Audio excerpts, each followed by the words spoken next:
हरे कृष्ण कृष्ण कृष्ण हरे हरे, हरे राम राम राम हरे हरे।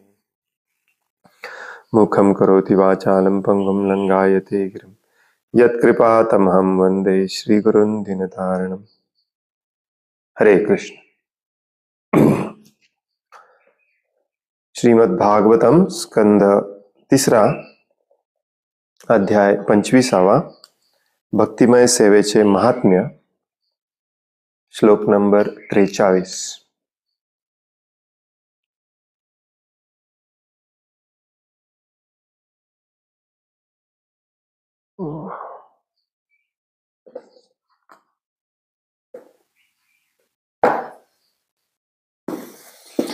ज्ञान ज्ञान वैराग्य युक्तेन भक्ति योगेन योगिनः क्षेमाय पादमूलं मे प्रविशन्ति अकूतः भयम्। ज्ञान वैराग्य युक्तेन भक्ति योगेन योगिनः क्षेमाय पादमूलं मे प्रविशन्त्याकुतो भयम्। ज्ञान वैराग्य युक्तेन भक्ति योगेन योगिनः क्षेमाय पादमूलं मे प्रविशन्त्याकुतो भयम्। ज्ञान वैराग्य युक्तेन भक्ति योगेन योगिनः क्षेमाय पादमूलं मे प्रविशन्त्याकुतो भयम्।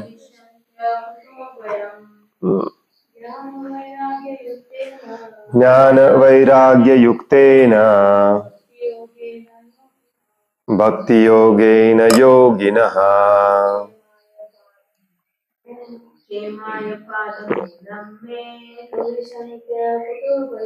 प्रविशन्त्याकुतो भयम्।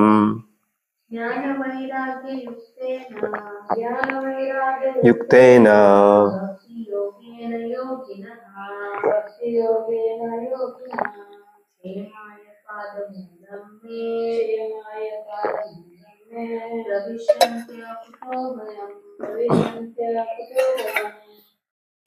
ज्ञान ज्ञान वैराग्य आणि वैराग्य युक्तेन युक्त होऊन भक्ति योगेन भक्तिमय सेवेने योगिनः योगी क्षेमाय शाश्वत लाभासाठी पादमूलम चरण पाय मे माझे प्रविशंती चा आश्रय घेतात अकुतः भयम भयाविना। बऱ्याचदा श्लोकामध्ये हा अ सायलेंट असतो. प्रविशन्त्य कुतो भयम, पण ऍक्च्युली अ जोडल्यामुळे विरुद्धार्थी शब्द होतात.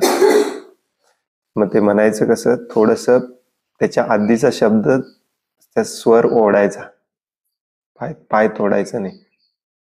प्रविशन्त्या कुतो भयम.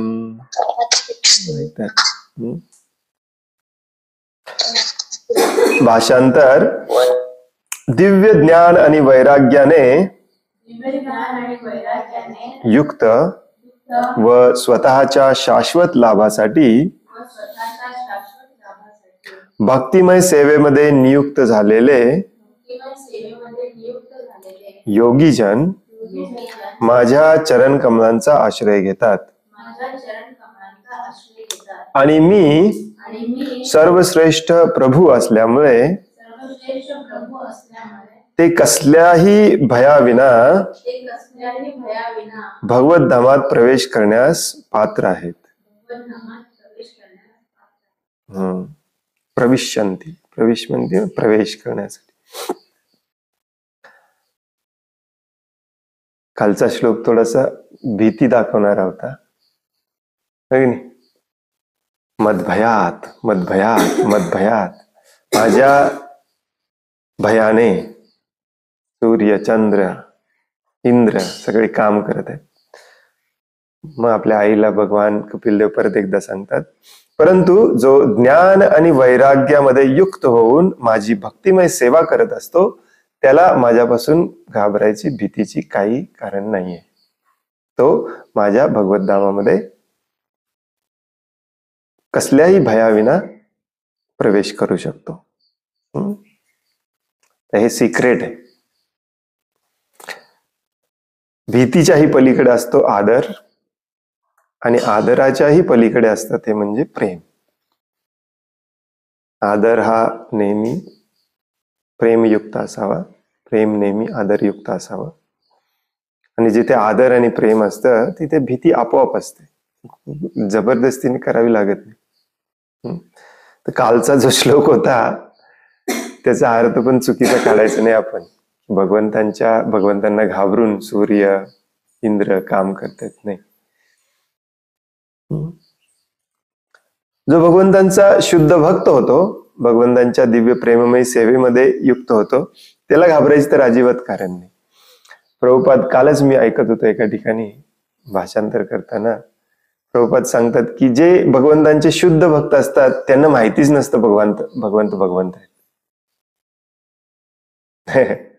त्यांचं प्रथम लक्षण हे असतं की त्यांना माहितीच नसतं की माझ्यासमोर हे आहे ते भगवान आहेत. आणि प्रभुपाद नेहमी उदाहरण देतात वृंदावन मधल्या सगळ्यांचं.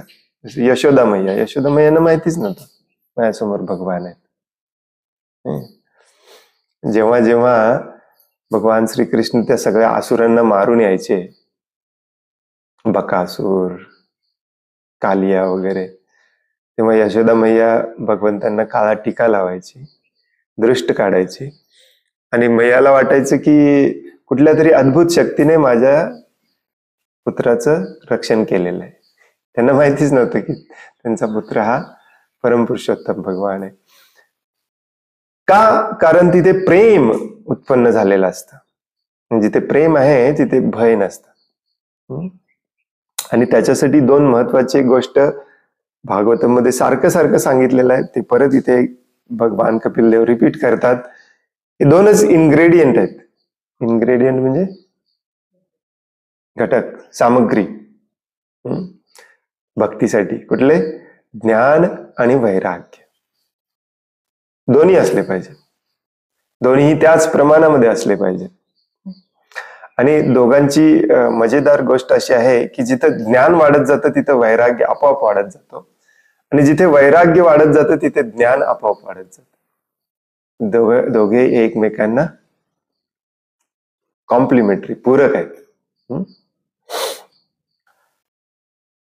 पुढचा श्लोक आहे, दोन्ही वाचायचा आहे आज आपल्याला, छोटे छोटे तात्पर्य आहेत. त्यामुळे पुढच्या श्लोकामध्ये भगवान कपिलदेव म्हणतात, एतावानेन लोकेस्मिन् पुंसां निःश्रेयसोदयः तीव्रेण भक्तियोगेन, वन मोर टाइम, तीव्रेण भक्तियोगेन मयोमय्यर्पितं स्थिरम. मयोमय्यर्पितं कुठे ते भगवद्गीतेमध्ये पण इथे एका ठिकाणी मय्या अर्पिता म्हणून भगवंतांच्या ठाई ज्यांची मने स्थिर झाली आहेत ते भक्तिमय सेवेच्या तीव्र अभ्यासामध्ये मग्न असतात. जीवनाचे अंतिम पूर्णत्व प्राप्त करण्याचे तेच एकमेव साधन आहे. ज्ञान आणि वैराग्यामध्ये युक्त होऊन अशा प्रकारे जो माझी भक्तिमय सेवा करत असतो त्याचं मन माझ्यावरती पूर्णपणे स्थिर असतं. मय्या अर्पिता. आणि तो व्यक्ती तीव्रतेने म्हणजे सुपर डुपर इमर्जन्सी मध्ये, जणू काही घराला आग लागलेली आहे, तसे आपण या भौतिक अस्तित्वातून बाहेर पडायचा प्रयत्न केला पाहिजे भक्तिमय सेवेसाठी. तात्पर्य, दोन्हीचे तात्पर्य एकत्र वाचूया आपण. ज्याला खरोखरच या भौतिक जगाच्या बंधनातून मुक्त होऊन स्वगृही अर्थात भगवद्धामात जावयाचे आहे, तो वस्तुतः योगीच आहे. या संदर्भात येथे युक्तेन भक्ती योगेन असा स्पष्ट उल्लेख करण्यात आला आहे. योगी याचा अर्थ असा नसतो ज्याने भगवा वस्त्र घातलंय, दाढी वाढवली आहे, ताडासनामध्ये उभा आहे. योगीची व्याख्या एकदम सोपी सांगितलेली आहे भगवद्गीतेमध्ये. जो माझी भक्तिमय सेवेमध्ये युक्त आहे, माझ्या भक्तिमय सेवेमध्ये सदैव युक्त आहे, तो योगी आहे. योग या शब्दाचा अर्थच असतो जोडणे. सर्वोच्च जोड आपल्याला लावायचा आहे तो म्हणजे आपला आणि भगवंतांचा. ते संबंध पुन्हा जोडणे म्हणजे योग, त्यालाच योग म्हणतात खऱ्या अर्थाने. आणि ते जो करत असतो तो खरा योगी असतो. भगवंतांनी अर्जुनाला योगी बनायला सांगितले. जे भगवद्गीता वाचतात त्यांना पण सगळ्यांना भगवंतांनी योगी बनायला सांगितले. तस्मात योगी भव अर्जुना. भक्तिमय सेवा करीत असलेले योगी हे प्रथम श्रेणीचे व सर्वोत्तम योगी आहेत. योगीनाम अपि सर्वेषाम, सर्व योग्यांमध्ये सर्वश्रेष्ठ योगी कोण असतात? जे भगवंतांचं स्मरण करतात, भगवंतांची सेवा करतात. भगवद्गीतेत सांगितल्याप्रमाणे पुरुषोत्तम भगवान श्रीकृष्णांचे अखंड चिंतन करणारेच सर्वोत्तम योगी होत. योगीनाम अपि सर्वेषाम मद्गतेन अंतरात्मना, जो मनामध्ये सदैव माझ्यावरती ध्यान करतो. हे योगी ज्ञान आणि वैराग्य रहित नसतात.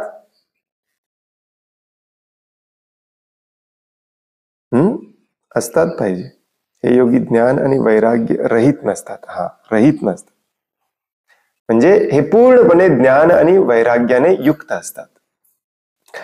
भक्तियोगी होणे म्हणजेच आपोआप ज्ञान आणि वैराग्य प्राप्त करणे होय. भक्तियोगाचा तो स्वाभाविक परिणाम आहे. स्वाभाविक म्हणजे नॅचरली जेव्हा आपण भक्तिमय सेवेमध्ये भक्तियोगामध्ये युक्त होतो तेव्हा ज्ञान आणि वैराग्य आपोआपच वाढत जातं. श्रीमद भागवतमच्या पहिल्या स्कंदातील 2ऱ्या अध्यायामध्ये सुद्धा सांगण्यात आले आहे की जो मनुष्य वासुदेव श्रीकृष्णांची भक्तिमय सेवा करीत आहे त्याच्या ठायी परिपूर्ण दिव्य ज्ञान व वैराग्य आहे. आणि या गोष्टींची त्याला कशी प्राप्ती होते याचे मुळीच स्पष्टीकरण नाही. म्हणजे काय? आपोआप येतं. अहैतुकी, कोणत्याही कारणा वाचून त्या गोष्टी त्याच्याकडे येतात.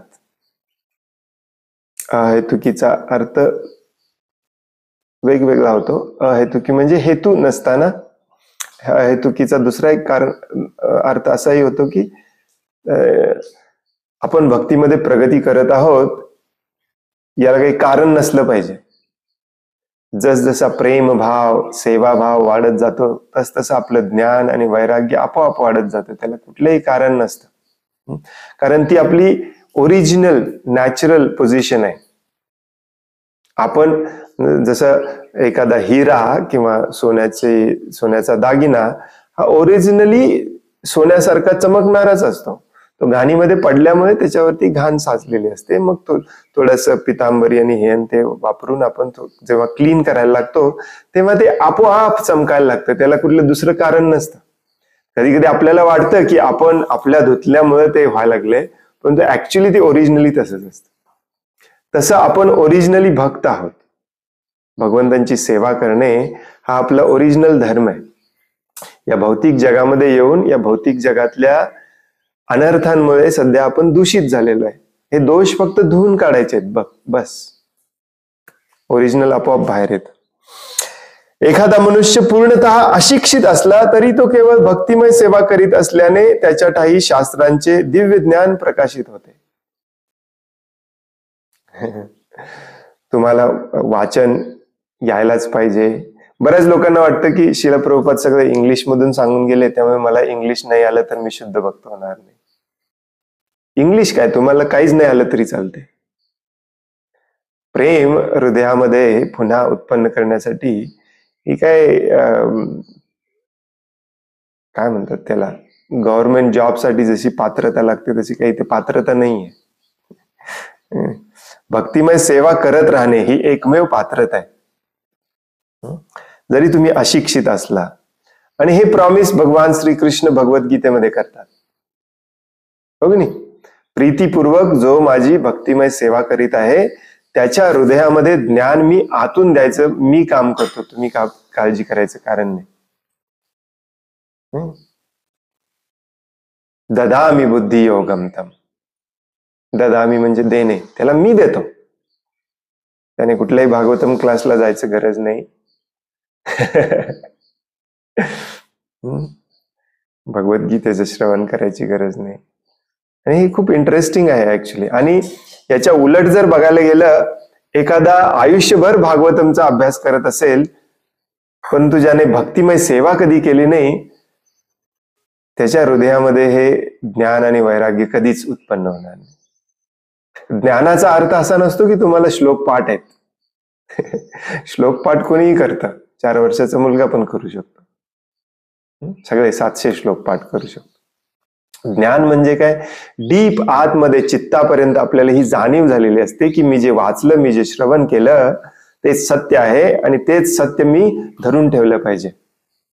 त्याच्या विरुद्ध काही करावं असं मला वाटत असेल तर ते मी केलं नसलं पाहिजे. मग त्याला म्हणायचं ज्ञान. नसेल तर ते ज्ञान नसतं, तोपर्यंत ते फक्त शिक्षण असतं. शिक्षण आणि ज्ञानामध्ये खूप मोठा फरक आहे. आणि मग हे मनामध्ये उत्पन्न व्हायला तुम्ही काय पुस्तकच वाचायला पाहिजेत किंवा डिग्रीज मिळवायला पाहिजे असं काही नाहीये. भगवान श्रीकृष्ण ऑलरेडी हृदयामध्ये बसलेले आहेत, ते तुम्हाला आतून ज्ञान देऊ शकतात. व्हॉट इज दॅट श्लोक? प्रीतीपूर्वकम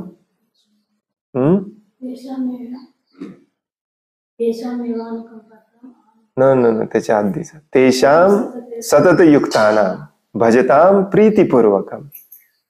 भजने म्हणजे सेवा करणे, प्रीतीपूर्वक. कशी सेवा? प्रीतीपूर्वक सेवा. जो कोणी माझी प्रीतीपूर्वक सेवा, प्रेमाने युक्त होऊन सेवा करत आहे त्याला मी हे सगळं ज्ञान आतून देतो. हे भगवंतांनी भगवद्गीतेमध्ये दिलेलं प्रॉमिस आहे. आणि ऍक्च्युली तेच होत असतं. बऱ्याच जणांना वाटतं की माझ्या बाबतीत का होत नाही, मला का रोज क्लासला जायला लागतंय, मला का वाचन श्रवण करायला लागतंय. ऍक्च्युली तुम्ही जेव्हा क्लासला येता, वाचन श्रवण करता, सत्संगला येता, उत्सवामध्ये भाग घेता, एकमेकांची सेवा करता, तेव्हा ऍक्च्युली भगवंतच आतून ज्ञान देत असतात. हे आपण सगळं निमित्त मात्र आहोत. सकाळचा संध्याकाळचा क्लास हे फक्त निमित्त असतं. कानावरती शब्द गेले म्हणून ते हृदयात जातील असं नाही. हृदयामध्ये न्यायचं काम भगवंतच करतात. ते व्हायचं असेल तर भगवंतांची प्रीतीपूर्वक सेवाच केली पाहिजे, त्याला दुसरा पर्याय नाही. हे सुद्धा वेदांमध्ये अनुमोदित करण्यात आले आहे. ज्या व्यक्तीला आध्यात्मिक गुरु आणि भगवंतांवर पूर्ण श्रद्धा आहे त्याला वैदिक शास्त्रांचे सर्व गर्भितार्थ उलगडतात. यासाठी त्याला पृथक प्रयत्न करावे लागत नाहीत. पृथक म्हणजे वेगळे वेगळे प्रयत्न करावे लागत नाहीत. भक्तिमय सेवेमध्ये नियुक्त असलेले योगीजन ज्ञान आणि विरक्तीने पूर्ण असतात. जर मनुष्यामध्ये ज्ञान आणि विरक्तीचा अभाव असेल तर तो सर्वतोभावे भक्तिमय सेवा करीत नसल्याचे जाणावे. काहीतरी चुकतंय. या सर्वांचा निष्कर्ष असा की मनुष्य जोपर्यंत भगवंतांच्या चरण कमलांना शरण जात नाही तोपर्यंत त्याला आध्यात्मिक विश्वामध्ये निराकार ब्रह्मज्योतीमध्ये अथवा ब्रह्मज्योतीमध्ये स्थित असणाऱ्या वैकुंठ लोकामध्ये देखील प्रवेश मिळण्याची खात्री नाही. शरणागत जीवांना अकुतो भय असे म्हटले जाते. अकुतो भय म्हणजे त्यांना भीती नाही.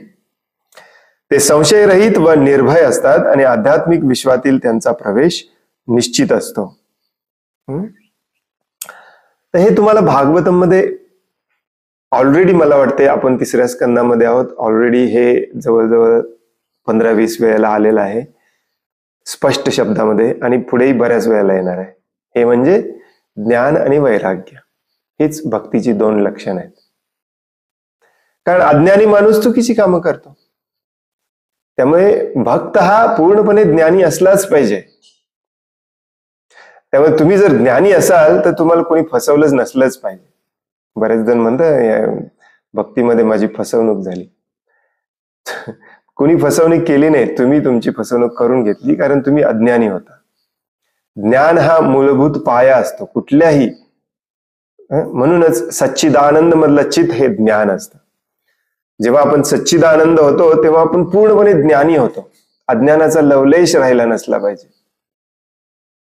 आणि मग याचा चुकीचा अर्थ काढतात लोक, की याचा अर्थ काढतात की सगळे श्लोक माहिती असले पाहिजेत, सगळे तोंडपाठ असलं पाहिजे, कुणी विचारलं तर मला सांगता आलं पाहिजे. नो, ते ब्राह्मणांचं काम आहे. तुम्ही त्याचा जास्त विचार करू नका. ज्ञानचा अर्थ असतो तुमच्या मनामध्ये तुम्हाला पूर्णपणे खात्री पटलेली आहे की भगवान श्रीकृष्ण हेच परम पुरुषोत्तम भगवान आहेत, मी त्यांचा अंश आणि सेवक आहे, आणि हा सेवक आणि प्रभू हा संबंध मी प्रस्थापित करणे हेच माझ्या जीवनाचा उद्देश असलं पाहिजे. हे ज्याला समजलं, ज्याला पटलं तो खरा ज्ञानी. बाकी या जगात ज्ञानच नाहीये.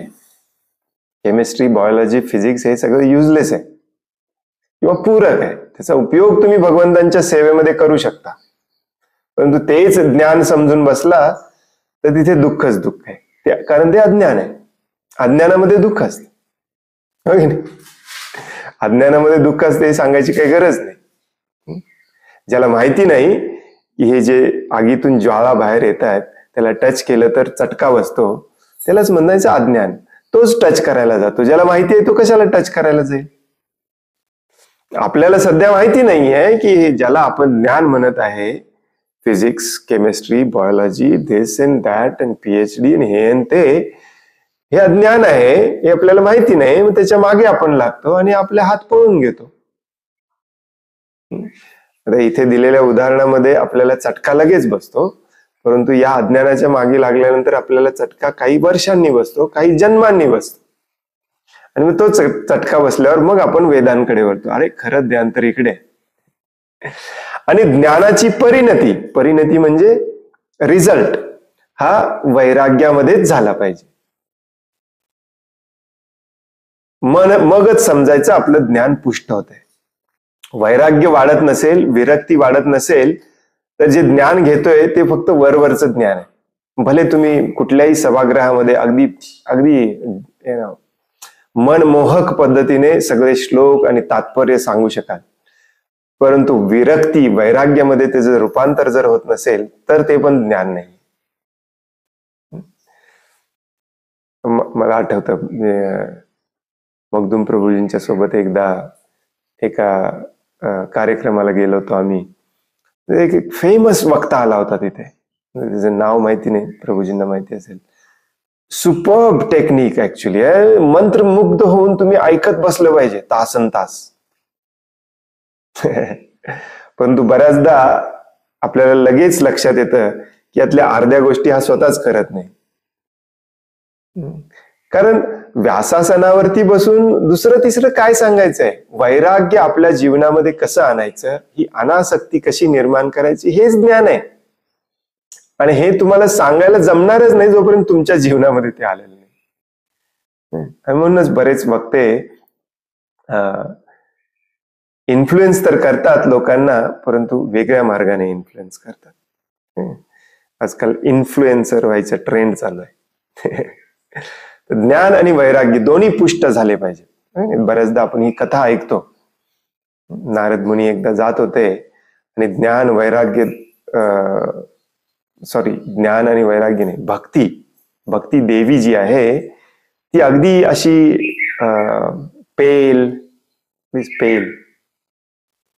सुकलेल्या अवस्थेमध्ये अगदी दुःखी कष्टी विवळत पडलेली आणि नारद मुनींना प्रश्न पडला की भक्ती तर सर्वात श्रेष्ठ आहे आणि तुमची ही अवस्था का झाली? मग भक्ती देवी म्हणते की माझे जे 2 पुत्र आहेत ज्ञान आणि वैराग्य, ते माझ्या आधीच म्हातारे झालेत. ते जर यंग राहिले, ते जर धष्टपुष्ट राहिले तर मी धष्टपुष्ट राहू शकते, नसेल तर मी धष्टपुष्ट राहू शकत नाही. त्यामुळे आपला जो हा आपले जे क्लासेस असतात भागवतमचे, भगवद्गीतेचे, आपला जो सत्संग असतो, जे आपण एकत्र येऊन सेवा करतो, या सगळ्याचा उद्देश ज्ञान आणि वैराग्याला पुष्ट करणे, धष्टपुष्ट करणे हाच असला पाहिजे संघामध्ये. पुढच्या श्लोकाच्या तात्पर्यामध्ये श्रील प्रभुपाद म्हणतात, या श्लोकामध्ये मनोमय्यार्पिता अर्थात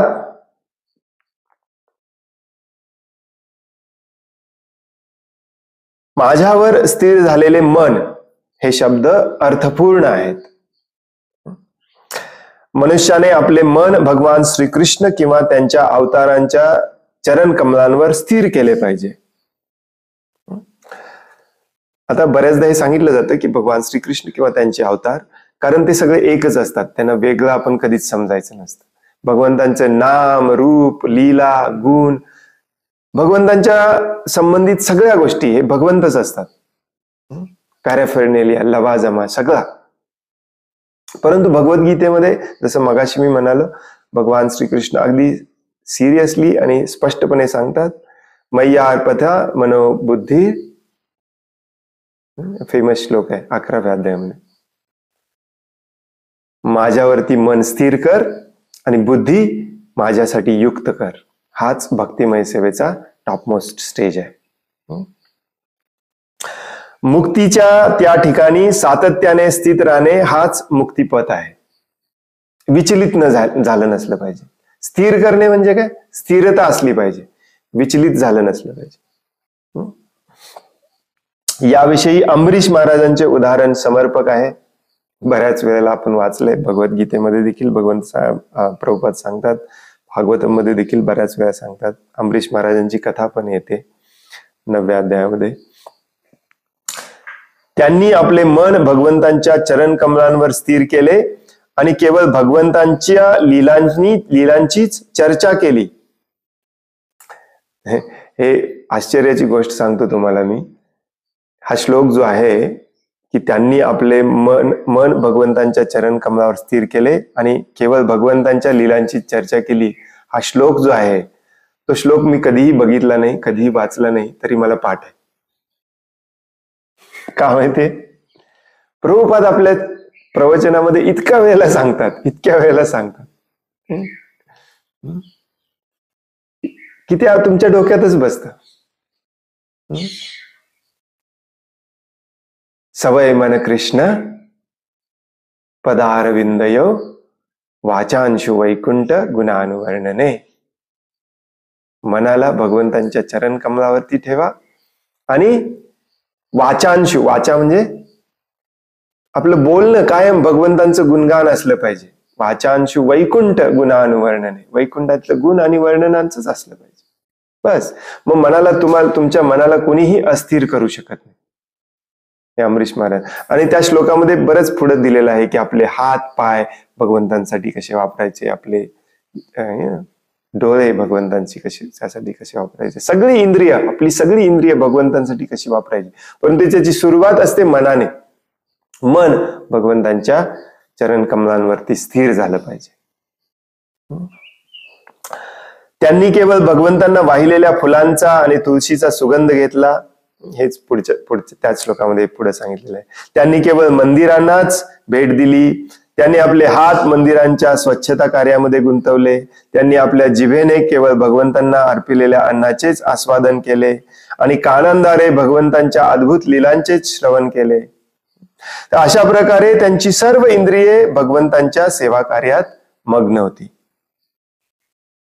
सर्वप्रथम सातत्याने आणि स्वाभाविकपणे मन भगवंतांच्या चरण कमलांची स्थित केले पाहिजे. सातत्याने, सातत्य म्हणजे निरंतर प्रयत्न असले पाहिजेत. आपण प्रयत्न कमी करायचे नाहीत किंवा बंद करायचे नाही. बऱ्याच वेळेला असं वाटेल की प्रगती होत नाही, बऱ्याच वेळेला असं वाटेल की कुठेतरी थांबलंय, तरीही चालू ठेवायचं. सातत्य असलं पाहिजे. आणि स्वाभाविकपणे, नॅचरली.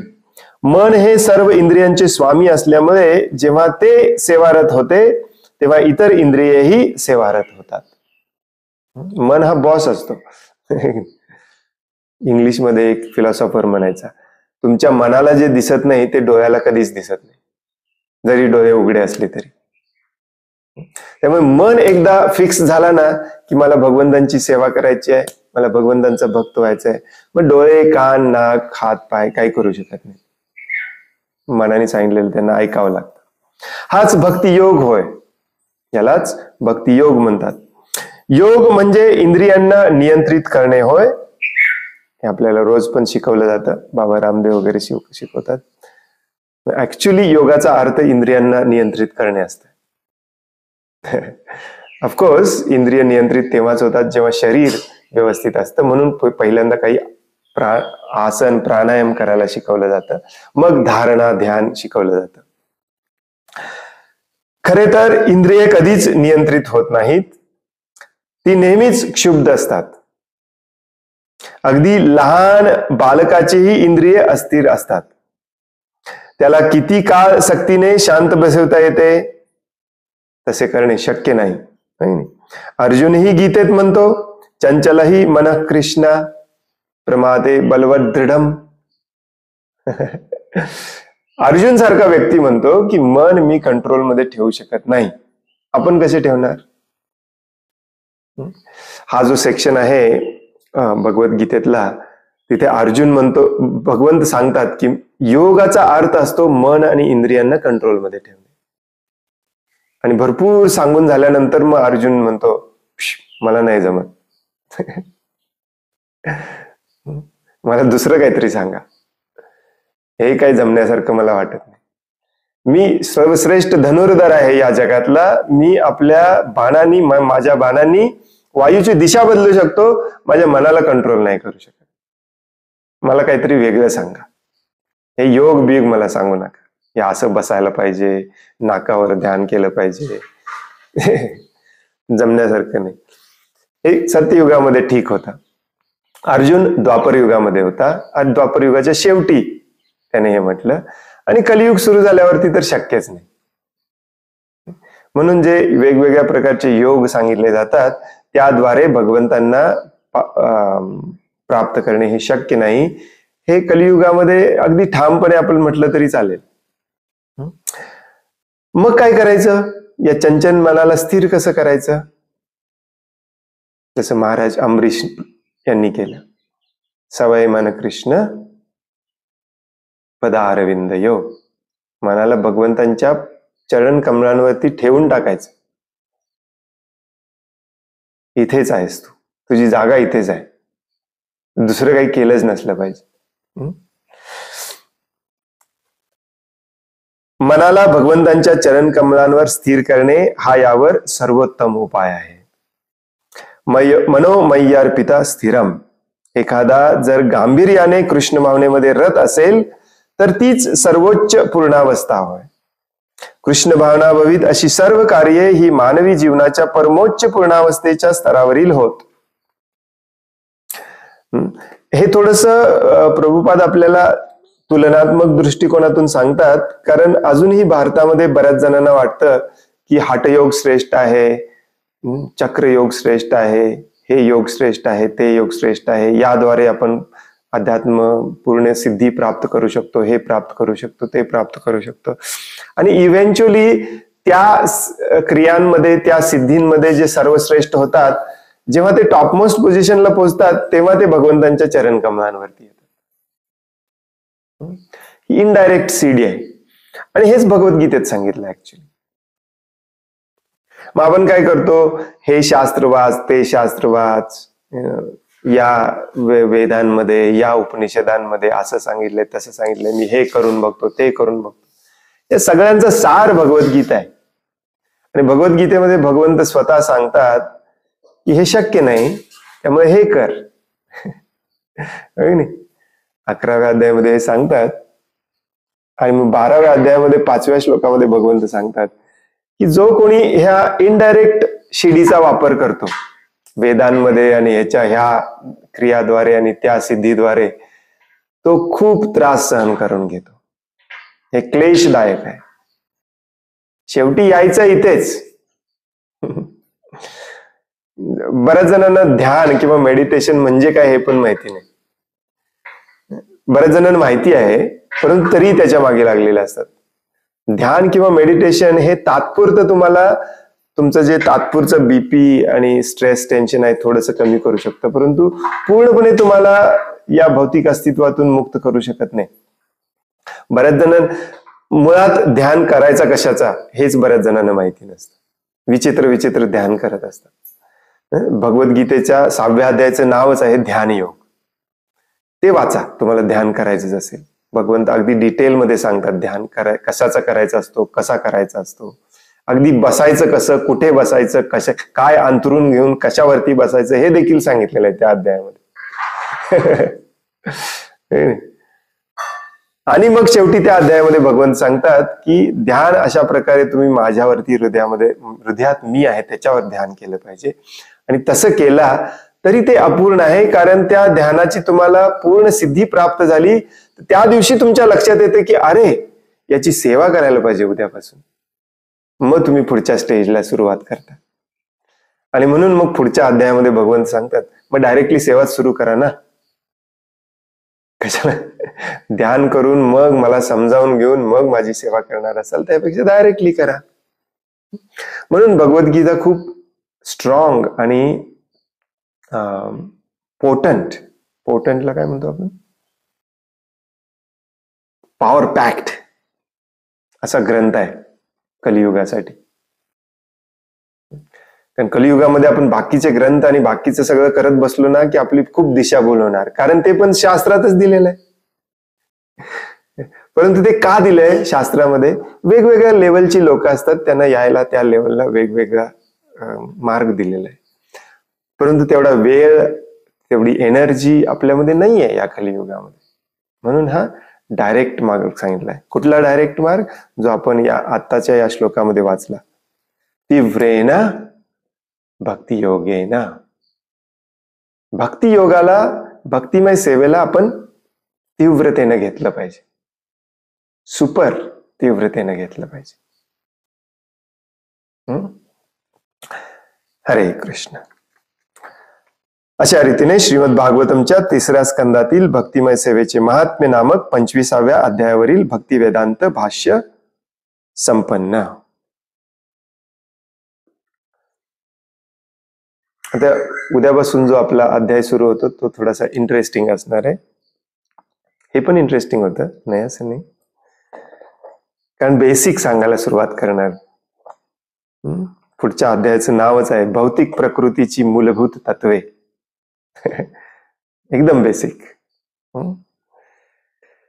हरे कृष्ण. कोणाला काही प्रश्न आहे, काही सांगायचं आहे?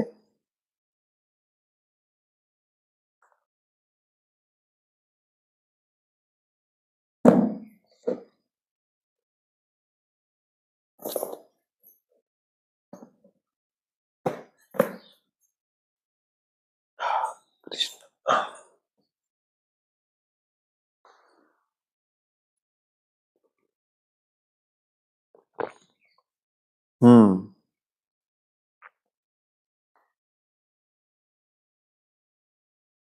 आज क्लास लवकर संपला. मला वाटलं उरलेला वेळ आपण प्रश्नोत्तरामध्ये घालूया.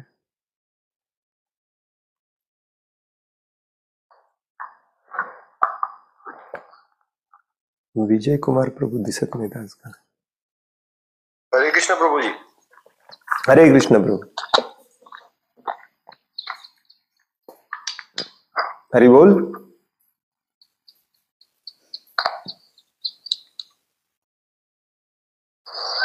हॅलो. हरि बोल. यस. हरि बोल. हरे कृष्ण प्रभूजी. हरे कृष्ण. विचारायचं काही नाहीये, फक्त एक अनुभव असा सांगायचा आहे की हे मेडिटेशन किंवा हे योगामुळे आपण म्हणजे भगवत प्राप्ती तर करू शकणार नाही, किंवा भावबंधनातून मुक्त पण होऊ शकणार नाही. भगवत चरण नाही, आपण शरणी पण जाऊ शकत नाही. पण आता जे कलियुग मध्ये जे म्हणजे फार म्हणजे ह्या भौतिक गोष्टींनी जे ग्रासित झाले, म्हणजे फार स्ट्रेस मध्ये जे लोक आहेत ना, त्या लोकांना मेडिटेशन आणि म्हणजे योगा करून जेव्हा त्यातून थोडं मन स्थिर होतं त्यांचं, त्यांना कळतं की नाही काहीतरी आपण कुठेतरी थांबलं पाहिजे, त्याच्यानंतर त्यांना भगवद्गीता किंवा भागवतमचं ज्ञान दिल्यावर ते लवकर प्रगती करतात असं मला वाटतंय. असं काहींच्या बाबतीत होतं आणि त्याचं पर्सेंटेज जर तुम्ही बघितला तर खूप कमी असतं. मला माहितीये तुम्हाला हा स्वतःला अनुभव आलेला आहे, परंतु तुमच्या बरोबर जे होते ते तुम्ही पर्सेंटेज एकदा बघा की, आणि त्यांना तुम्ही भक्तियोग सांगण्याचा प्रयत्न करा. जनरली लवकर ऍक्सेप्ट करत नाहीत. जेव्हा आपलं मन अशा प्रकारच्या मेडिटेशन किंवा योग सिद्धीवरती फिक्स झालेलं असतं, तेव्हा दुसरं काही आपण लवकर जनरली ऍक्सेप्ट करत नाही. हा त्याचा निगेटिव्ह इफेक्ट पण असतो. पॉझिटिव्ह इफेक्ट हा लेस दॅन 1% लोकांवरती होतो, आणि त्याचं मेन कारण आपल्याला वाटतं की आपण त्या मेडिटेशन आणि योग पद्धतीने गेलो म्हणून, परंतु ऍक्च्युली ते मेन कारण नसतं. जसं सुरुवातीला आपण आज बघितलं की त्याचं मेन कारण असतं भगवंतच आपल्याला आतून सांगत असतात. ज्याच्या मनामध्ये भगवंतांच्या आतून ऐकण्याची ज्याला सवय असते ना, तो आपोआप मार्ग बदलत जातो. त्याला वाटतं आपण योगामध्ये मेडिटेशन मध्ये आल्यामुळे मग आपण आता चांगल्या मार्गाला आलेला आहे, परंतु तो तिकडे गेला नसता तरी तो आला असता. कारण त्याच्या मनामध्येच ऑलरेडी भगवंतांना श्रवण करायची त्याला सवय असते. ज्याला भगवंतांचं ऐकायची सवय असते ना, तो बरोबर मार्गाला लागतो. त्यामुळे आपल्याला तसं वाटतं की हे कारण होतं का त्याच्यासाठी, पण ऍक्च्युली ते कारण नसतं. कारण ते जर कारण खरोखरच असेल तर मग त्याचा पर्सेंटेज खूप जास्त हाय असला पाहिजे. आणि तुम्ही जनरली मी सांगतोय म्हणून तुम्ही स्वीकार करू नका, तुम्ही स्वतः जाऊन त्याचे पर्सेंटेज बघा, खूप कमी असतं. खूप खूप खूप कमी असतं. जे योग प्राणायाम मेडिटेशनला येतात त्यातले खूप कमी लोक ऍक्च्युली भक्ती मार्गाला येतात. तुम्हाला ऐकून आश्चर्य वाटेल, भक्ती मार्गात येणाऱ्यांचं सगळ्यात जास्त पर्सेंटेज कोणाचं असतं माहितीये? जे दुःखी कष्टी असतात. जे अर्थार्थी असतात ते भक्ती मार्गावरती येणाऱ्यांचं त्यांचं पर्सेंटेज जास्त असतं. ते मेडिटेशन आणि योगाच्या मार्गाने जात असतात, त्यांचं पर्सेंटेज अगदी कमी असतं, अगदी अगदी अगदी कमी असतं. कारण याचा निगेटिव्ह इफेक्ट असा होतो की मला इथे चांगलं वाटतंय मग मी तिकडे का जाऊ, असं बऱ्याच जणांना वाटायला लागतं. आणि मग त्यातूनच आपला जो अहंकार असतो तो जर मिक्स झाला तर अजून आपल्याला असं वाटायला लागतं की हेच श्रेष्ठ मार्ग आहे, तुमचा मार्ग चुकीचा आहे. बरोबर, आपल्याला इंद्रिय तृप्ती पण करता येते, या इंद्रिय तृप्ती करता येते. आणि मग कधी कधी ते आपल्याला बोट दाखवून नाव पण ठेवतात, तुमचा चुकीचा मार्ग आहे, हा आमचा श्रेष्ठ मार्ग आहे, असंही होतं. त्यामुळे येस, तुम्हाला असं जाणवत असेल की कदाचित मी त्याच्यामुळे इकडे आलो, पण ऍक्च्युली ते कारण नसतं. भगवंताची कृपा होतीच त्यामुळे आलो. Yes yes yes. आणि तुम्ही तुमच्या 4 मित्रांमध्ये जेव्हा प्रचार करायला जाल ना, तेव्हा तुम्हाला याचा अनुभव पण येईल की 4 मित्रांमध्ये जो ऑलरेडी जो म्हणजे नैतिकतेने वागत असतो, जो म्हणजे खोटं न बोलणे, न फसवणे, हे ज्याच्या ऑलरेडी मनात असतं ना, तो इझिली पिक करतो आणि तो तुमच्या सत्संगला येईल, बाकीचे येणार नाहीत. का? कारण तो लहानपणापासून भगवंतांचं ऐकत असतो कुठल्या ना कुठल्या स्टेजला. ते त्याचं मेन कारण असतं भक्तीत यायचं ऍक्च्युली. मग तो ऍक्च्युली जेव्हा हे मेडिटेशन किंवा वेगवेगळ्या संप्रदायामध्ये जाऊन आलेला असतो ना, त्याला असं वाटतं की ते माझे बिल्डिंग ब्लॉक्स किंवा स्टेपिंग स्टोन्स होते का, पण ऍक्च्युली ते नसतात स्टेपिंग स्टोन्स. तो वेगवेगळे ट्राय करून आलेला असतो. आलं का लक्षात? असं ते वाटतं आपल्याला थोड्या वेळापुरतं की हे माझे स्टेप्स होते की काय, पण ते नसतात. आणि याचं परफेक्ट तुम्हाला जर हे पाहिजे असेल ना, तर ते सद्गुरू जग्गी वसुदेव वगैरे आहेत ना, त्यांच्या फॉलोअर्सना एकदा सांगायचा प्रयत्न करा, बघा कसे रिस्पॉन्स देतात.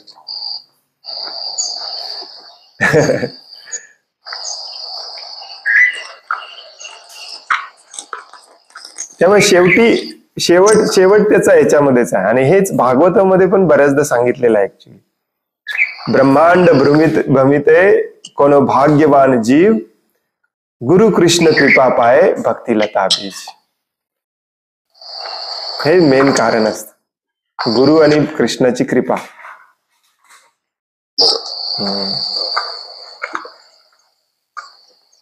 बरोबर प्रभूजी. हरे हरे कृष्ण. याचा अर्थ असाही नाही बरं का, की माताजींनी मला एकदा परवा विचारलेलं, त्यामुळे मी सगळ्यांसाठी क्लिअर करतो की आपण हे रोज रोज वाचतो, याचा अर्थ असाही नाही की तुम्ही जर आता तुमच्या शारीरिक आरोग्य व्यवस्थित ठेवण्यासाठी थोड्याफार प्रमाणामध्ये आसन प्राणायाम करत असाल तर ते बंद करणे हा त्याचा अर्थ नाहीये. तो तुम्ही चालू ठेवला पाहिजे, कारण शरीर सुदृढ निरोगी राहिलं तर आपण भगवंतांची सेवा करू शकतो. जसं की प्रभुपाद रोज मॉर्निंग वॉकला जायचे. कोणी ना कुठल्या तरी पद्धतीने आपल्याला शारीरिक श्रम व्यायाम हा करावा लागतो, आणि मग तो तुमच्यासाठी योगासन केल्यानंतर तुमचं आरोग्य व्यवस्थित राहत असेल तर ते करत राहा, ते बंद करू नका. या सांगण्याचा अर्थ हा असतो की त्या पद्धतीने आपण भगवंतांना मिळवू शकतो हे डोक्यातून काढून टाका, कारण ते बऱ्याचदा सांगितलं जातं पतंजली योगसूत्रामध्ये वगैरे. ऍक्च्युली मिळवू शकतो, तो खूप कठीण मार्ग आहे. सध्या स्थितीमध्ये तो कोणी सांगत पण नाही. सध्या स्थितीमध्ये फक्त आसन आणि प्राणायाम हे दोनच माहितीत आपल्याला. यम नियम प्रत्याहार धारणा ध्यान समाधी हे अष्टांग योग मधले 2च अंग घेतलेत आपण, बाकीचे 7 सोडून दिले. परंतु काही हरकत नाही, तुम्हाला तुमचं शरीर आरोग्य टिकवून ठेवण्यासाठी जर मदत होत असेल तर डेफिनेटली करा. मी स्वतः करतो कधी कधी प्राणायाम, लोकांनी पण केलं पाहिजे. खूप खूप. आणि आपल्या प्रोजेक्टमध्ये आता मी ऍक्च्युली हे सगळ्यांना सांगणारच होतो. मी एक छोटासा व्हिडिओ बनवतो किंवा पुढच्या मीटिंग मध्ये सांगूया की सगळ्यांनी हे सुरू केलं पाहिजे. रोज थोडंसं आसन करणे, प्राणायाम करणे, थोडंसं एन्ड्युरन्स ट्रेनिंग करणे, थोडंसं रेजिस्टन्स ट्रेनिंग करणे, हे सगळ्यांनी सुरू केलं पाहिजे. हे बैठे काम बंद करायचं.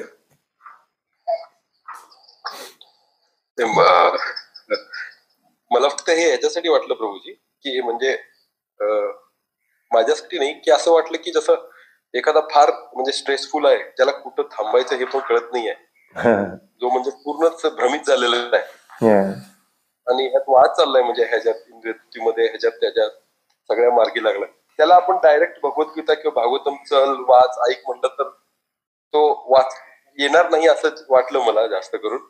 मग त्याला जरा म्हणजे थोडं मन शांत करून हे करून मग लगेच जर आपण चला आता भगवद्गीता भागवतम असं असतंय, हे भगवत प्राप्ती हे आपलं लक्ष आहे, असं तसं सांगितलं तर बरं होईल का, असं जरा वाटलं म्हणून मी विचारलं. जनरली होत नाही, तुम्ही ट्राय करून बघू शकता. याचं एक साधं क्रूड उदाहरण मी देतो, आणि मी हे मानसोपचार तज्ञ असतात ना त्यांच्यासाठी पण देतो. की समजा फॉर एक्झाम्पल, एकदम सिंपल एक्झाम्पल, तुमची बायको तिरसट आहे, पदोपदी उलट बोलते आणि किंवा वाईट काम करते, काहीतरी करते, आणि ते तुम्हाला सतावत आहे. बरेच लोक टेन्शन मध्ये असतात. किंवा नवरा व्यभिचारी आहे, बाहेर संबंध ठेवतो आणि बायकोला तिचा भयंकर त्रास होत असतो. दिस इज स्ट्रेस. सिंपल एक्झाम्पल घेतलं आपण, हे स्ट्रेस आहे जीवनातलं, बरोबर. इतकं स्ट्रेसफुल असतं की लोक डिप्रेशन मध्ये जातात.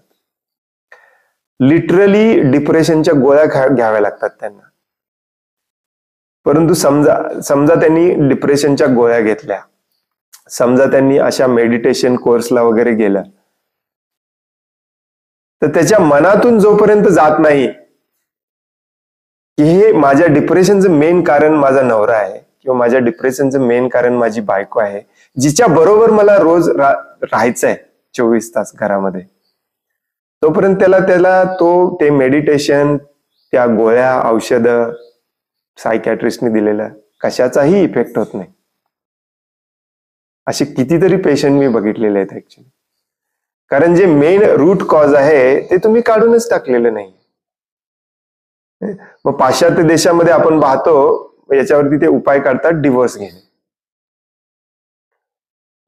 दॅट इज, आणि हे चांगला उपाय असतो ऍक्च्युली हे गोळ्या औषधं आणि मेडिटेशन करण्यापेक्षा. कारण तुम्ही 2 तास तुमच्या मनाला स्थिर ठेवू शकाल एखादं साऊंड व्हायब्रेशन वगैरे लावून किंवा अंधार वगैरे करून.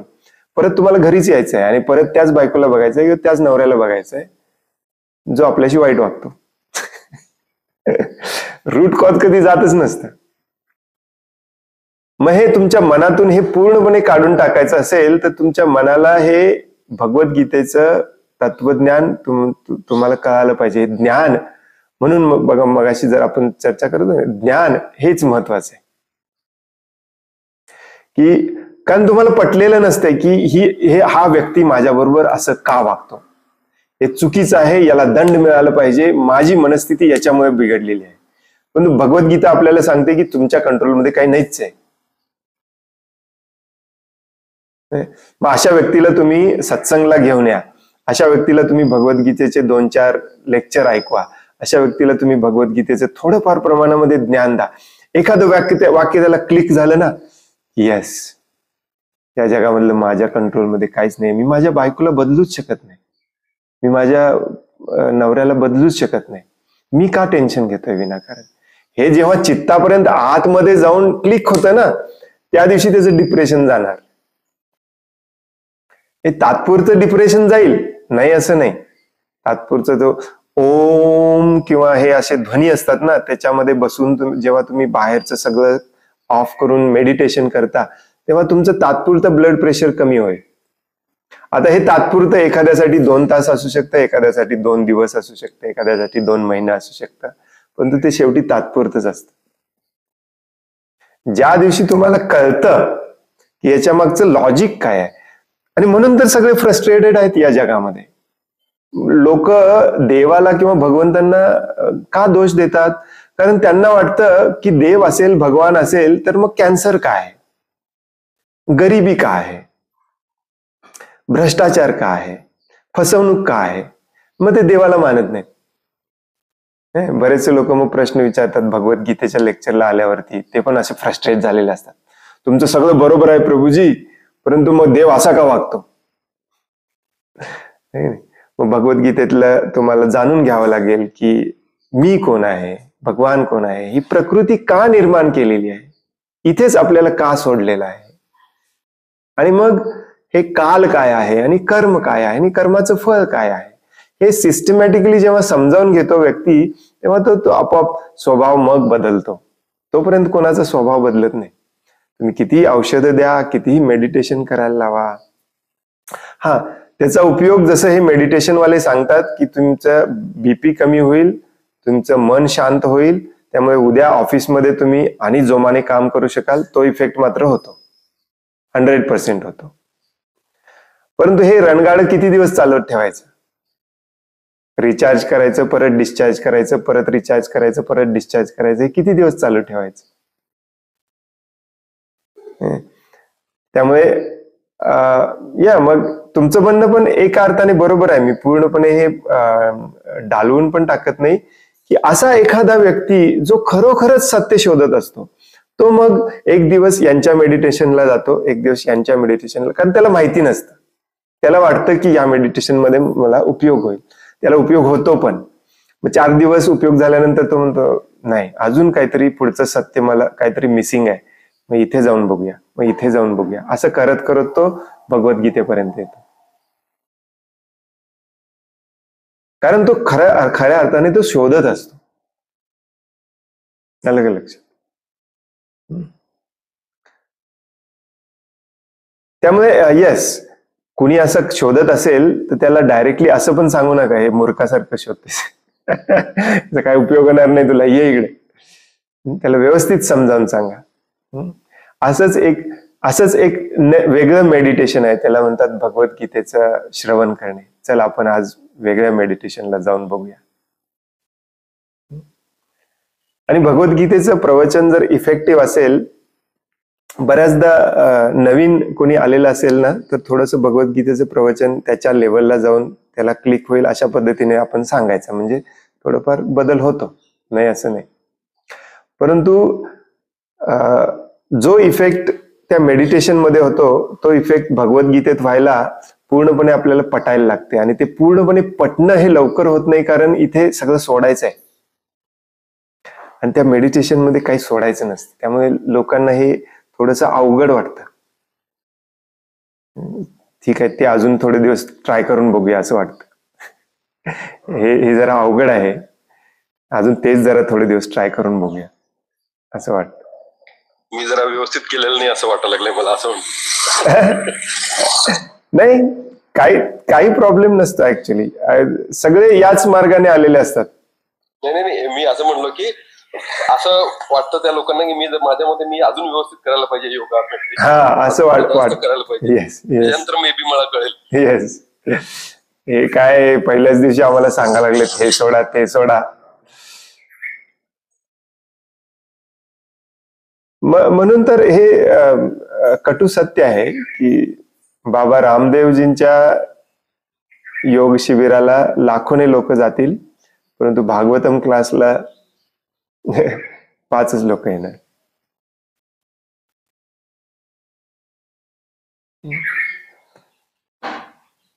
हरे कृष्ण. Interesting discussion. अशी चर्चा झाली पाहिजे.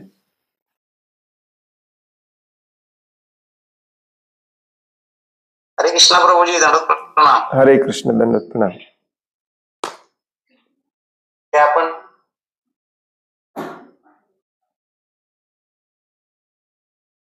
हरी बोल.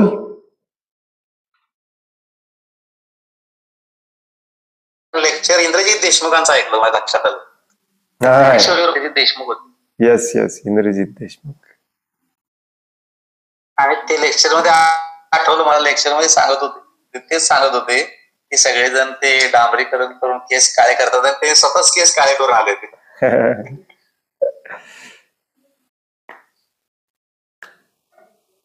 वक्तृत्व कला खूप लोकांमध्ये असते,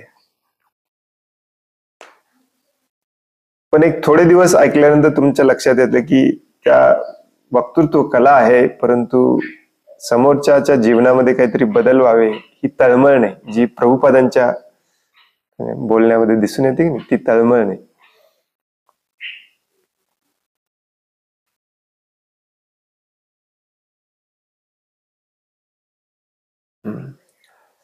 हरे कृष्ण. खूप खूप धन्यवाद. वांछा कल्पतरोभयश्च कृपा सिंधुभ्य एव च पतितानां पावनेभ्यो वैष्णवेभ्यो नमो नमः. अनंत कोटि वैष्णव वृंद की जय. वैष्णव ठाकुर शिल प्रभुपाद की जय. ग्रंथराज श्रीमद् भागवतम की जय. हरे कृष्ण. धन्यवाद.